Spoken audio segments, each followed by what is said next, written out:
kesempatan ini, channel Mitra Indonesia menampilkan kesaksian Gembala Gereja Bethel Indonesia Pejaten Village yang tentu di kalangan gereja-gereja di DKJ sudah sangat dikenal. Pasalnya, pendeta bernama lengkap Sabto Edi Raharjo ini juga dunia pelayanannya di lingkungan Oikomene. Pendeta Sabto Edi Raharjo lahir di tengah keluarga Kristen, tapi diakuinya, kota tempat lahirnya agama Kristen menjadi agama minoritas. Walau begitu, tidak membuatnya malu atau segan bergaul dengan teman-temannya yang non-Kristen. Pergaulannya yang lintas agama itu ternyata menjadi modal dalam perjalanan karirnya sebagai seorang pendeta. Untuk mengetahui lebih lanjut perjalanan hidupnya dari seorang anak tentara menjadi seorang tentara Allah, tonton video ini sampai habis. Dan berikan like, subscribe, and comment. Jadi saya sudah terbiasa bergaul dengan orang-orang yang bukan Kristen karena memang mayoritas di dalam kota saya ini adalah bukan orang Kristen. Saya ketemu orang Kristen hanya di SD saya, yaitu Katolik, SD Santa Maria, karena orang tua saya mengamankan Kristen saya supaya ada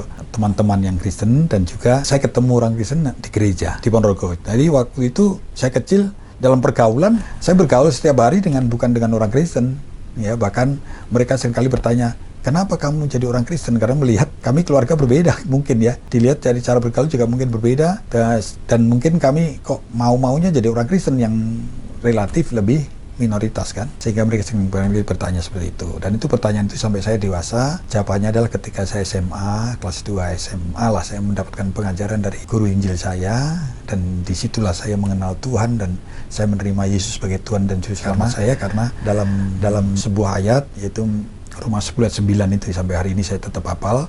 Jika mulutmu mengaku Yesus adalah Tuhan dan percaya dalam hatimu, maka kamu akan diselamatkan. Jadi alasan keselamatan saya ini itu semua semata-mata hanya karena kasih Tuhan. Jadi sekalipun saya tidak mengerti. Lalu SMA saya tinggalkan kota Ponorogo, lalu saya menuju ke Surabaya. Dan di Surabaya saya tidak pernah berhasil, saya ingin jadi tentara karena bapak saya komandan Kodim pada waktu di kota saya, dan terakhir anggota DPR sampai sakit lalu meninggal. Lalu saya tinggalkan kota saya dan saya ke Surabaya. Di Surabaya saya masuk AKABRI, tidak diterima, masuk ITS nggak diterima, dan seterusnya.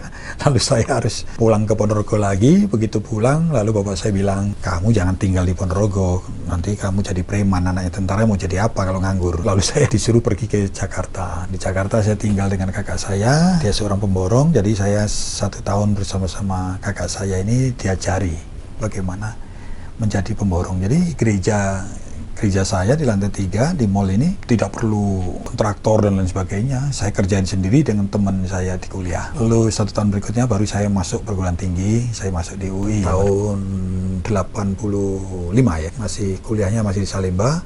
Lalu setahun berikutnya baru ke Depok. Setelah itu saya bekerja di Jakarta juga di sebuah perusahaan IT ya. Saya menjadi konsultan dan juga programmer. Nah, di situ saya 4 tahun, lalu Tuhan memanggil saya untuk menjadi full timer pada waktu itu. Setiap hari, setiap berangkat ke kantor, Tuhan mengingatkan saya, hidupmu buat apa? Tuhan tidak pernah secara audible ngomong sama saya, tapi lewat nurani saya dia berbicara, hidupmu buat apa? Dan jawabannya adalah gereja GBI Gatsu, Gatot Subroto, yang dipimpin oleh Gembala Sidang Pak Niko ini, waktu itu tahun 88 baru berdiri, jadi saya masuk 93. Baru tahun 93 itulah saya dipanggil menjadi full timer, di mana pada saat saya ditanya oleh Tuhan, maka gereja ini sedang butuh karyawan yang akan membuat gereja ini komputerisasi. Karena dulu masih manual, masih pakai ketik, kartu anggota, baptisan, semuanya pasti pakai mesin ketik. Setelah itu full timer tahun 2002, maka saya menjadi seorang gembala. Usia saya 38 tahun. Berarti kira-kira saya full time 29 tahun, lalu usia 38, 9 tahun kemudian menjadi full timer, lalu saya menjadi gembala. Gembala di Kalibata dan seterusnya berkembang, 1 cabang, 2 cabang, 3 cabang, 4 cabang, lalu saya di mall Pejaten Village. Nah itu berarti 2002, kira-kira 15 tahun yang lalu lah dari sekarang. Tinggal ada di Fiducia, Hotel Fiducia sama di sini. Jadi tinggal 2, yang lain dikumpulkan untuk bersama-sama di Pejaten Village ini. Nah itulah awalnya saya mengembalakan di tempat ini sampai hari ini. Lalu kami berorganisasi di PBD, itu juga sebetulnya karena ada teladan-teladan pemimpin yang hebat ya. Dan mulai saat itu aktif ya, mulai datang setiap acara, lalu mulailah saya menjadi ketua sektor. Ketua sektor itu yaitu bagian terkecil daripada PPD DKI. Dan setelah itu saya langsung menjadi ketua per wilayah Jakarta Selatan. Lalu saya dimohon membantu untuk menjadi wakil ketua BPD. 2 kali periode saya menjadi wakil ketua, nanti periode terakhir nanti tahun 2027. Itu jenjang daripada apa yang Tuhan percayakan sebagai tanggung jawab. Saya seringkali ajarkan kepada di bawah kepemimpinan saya, seringkali saya katakan,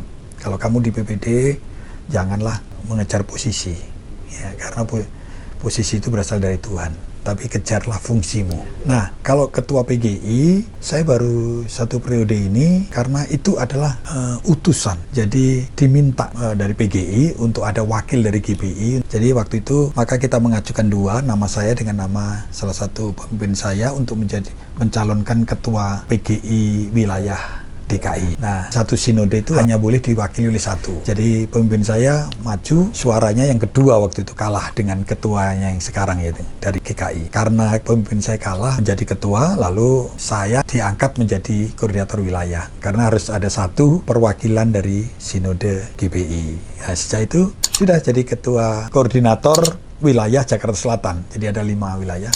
Saya koordinator Jakarta Selatan. Ada salah satu gembala gereja yang harus berpindah lokasi ke Makassar. Dia adalah ketua KII. Karena tidak ada pemilihan lagi, karena waktunya tinggal 1 tahun ini, 2006, maka saya diangkatlah menjadi sekretaris KII. Sekretaris menjadi ketua.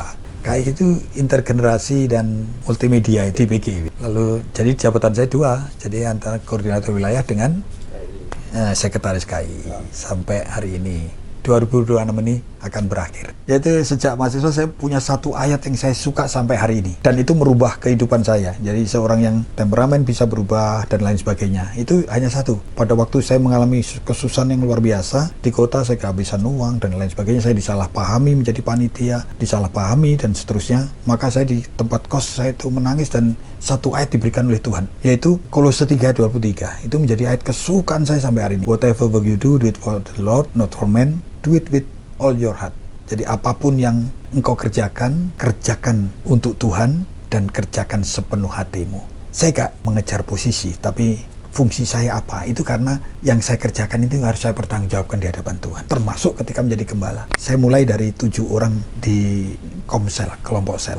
Sampai menjadi sebelum pandemi itu 600-700 jemaat. Itu semua karena 1 hal. Apapun yang saya kerjakan untuk Tuhan. Bukan untuk manusia. Termasuk juga semua karir dalam organisasi juga. Maka teman-teman pasti akan melihat bahwa apapun tanggung jawab yang diberikan kepada saya akan kerjakan dengan sepenuh hati. Bahkan kadang-kala ketika ditunjuk saya berikan argumen dulu untuk tidak menolak. Tetapi saya seringkali katakan, konsentrasi saya di mana? Konsentrasi itu artinya fokus ya. Jadi menaruh itu di urutan keberapa. Misalkan urutan pertama bagi saya itu adalah penggembalaan yang Tuhan percayakan. Maka organisasi bagi saya urutan kedua. Tapi tidak ada semua tanggung jawab yang tidak saya lakukan dengan sungguh-sungguh. Makanya apapun yang pemimpin berikan tanggung jawab, karena Tuhan itu kan nggak kelihatan. Jadi lewat organisasi, lewat pemimpin, itu tanggung jawab itu diberikan kepada kita semua. Termasuk juga yang akan datang. Kalau itu saya sudah yakin berasal dari Tuhan lewat para pemimpin, maka saya harus kerjakan dengan sungguh-sungguh. Dan bukan untuk manusia, karena seringkali kalau kita mengandalkan manusia itu akan mengecewakan.